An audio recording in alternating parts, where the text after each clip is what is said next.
Oh shit, Eastman's that alien from Enemy Mine. If y'all ever saw the movie, it's a movie called Enemy Mine when these two enemies it's an alien and then there's a human and they're at war. They get stranded on this island, not island, planet, and the alien becomes friends with the human after helping them out, getting them through the bullshit, teaching them his ways. Then the humans start teaching him his ways. They learn each other's language and all this other. Real good fucking movie, and that's what this backstory basically is. Except one's a psycho. That's really the main difference. Anyway, flashbacks going, Morgan's a straight up psycho. Motherfucker put two dudes out of commission like it was nothing. We get the beginning where they show what happened with Morgan, the shit that we already knew about. Then they skip past that whole scene when he was at the that city, when he was in that little town clearing and shit. They skip past that, and we go right into the part that we missed when he said he had a friend that helped get him out of the bullshit. He's clearing, doing the same bullshit. You know how he set up that town and he was killing off motherfuckers? He did the same thing except in the woods. He made a little town called Clearville. That's what it basically was. And he set it up just like he was doing before. Some people come by, put the motherfuckers out. Just killed them. He says, I don't give a fuck about life, and I don't give a fuck about you. He said, I don't give a fuck about Raheem either, basically. So anyway, he comes across this little house, and it turns out Donatello is trying to make some cheese. Donatello is Eastman, because Donatello is the Ninja Turtle that uses that bow staff. In the movie, there was a Ninja Turtle, the purple one, the one that has the purple thing, Donatello, who uses a bow staff. The guy that played the stuntman that used the bow staff is the guy who trained Morgan in real life. So Eastman is basically a Ninja Turtle. Somewhat. Kinda. Sorta. Morgan was trained by a Ninja Turtle. Y'all know what I'm talking about. Anyway, that part was funny as hell. Morgan catches this thing. The dude says, leave and I'll, go easy on you, whatever the fuck he said. Morgan immediately opens up fire on this guy's ass, just starts shooting the shit out of him. Well, tried to shoot him. He just unloaded on his ass automatically. And the guy says that he's still he said, please, he said, don't mess with my goat. I'm still trying to figure out how to make cheese. The reason why that was so funny is because they're in a post-apocalyptic world. He probably seen like a documentary or some shit like that on how to make cheese, and he's been trying to do it and can't do it and shit like. It's funny. It's just funny because that's something that probably would actually happen in an apocalypse. Like, damn, I'm trying to figure out how to do some shit for myself and it's hard. Anyway, he winds up knocking Morgan out, put him in his damn in his like cell, and held him there.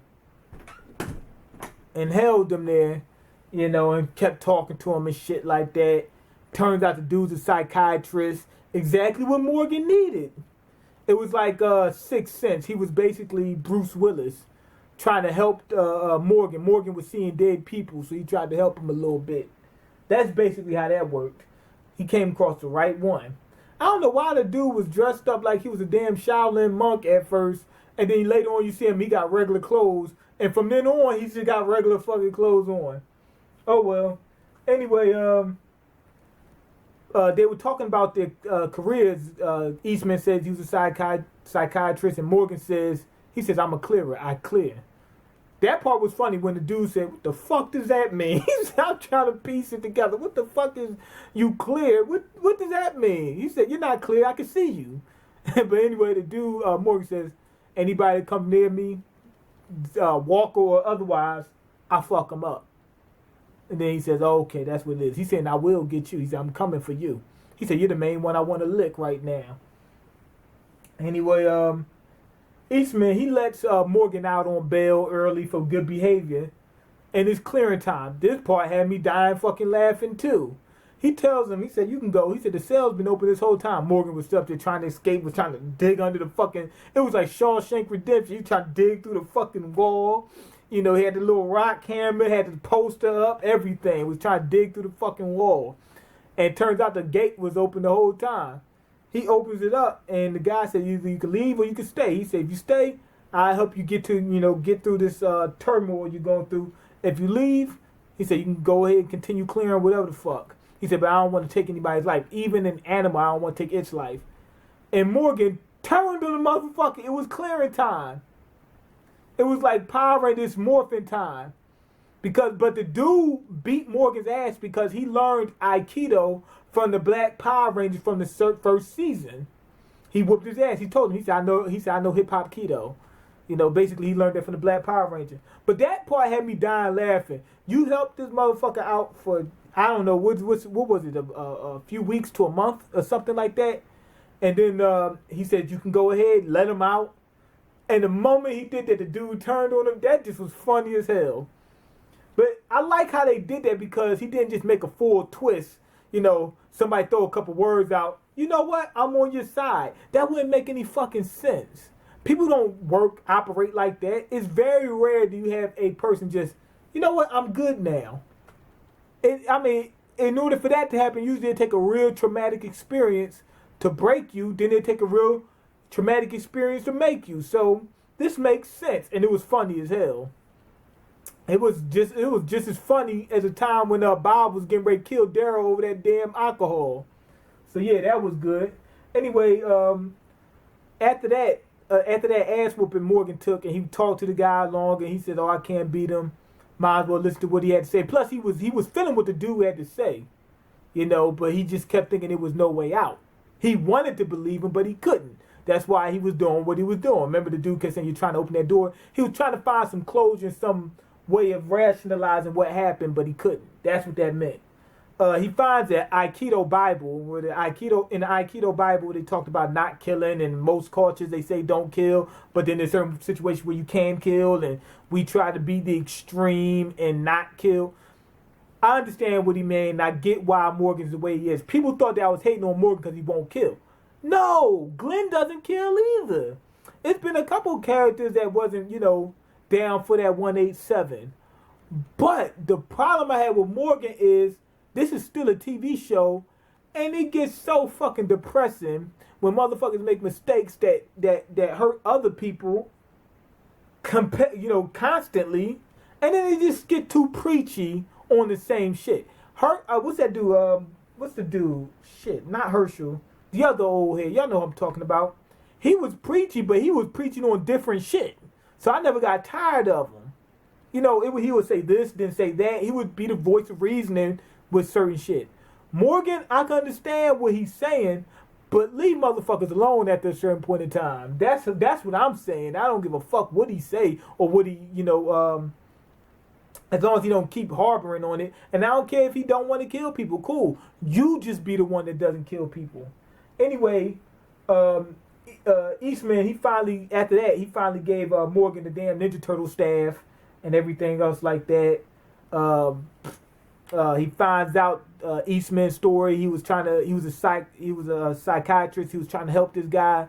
He was trying to help people, and one of the guys turned out to be evil, killed his family and whatnot. He went off the deep end, he killed the dude somehow, and then got saved because found out the fucking apocalypse started. So he didn't have to do any time.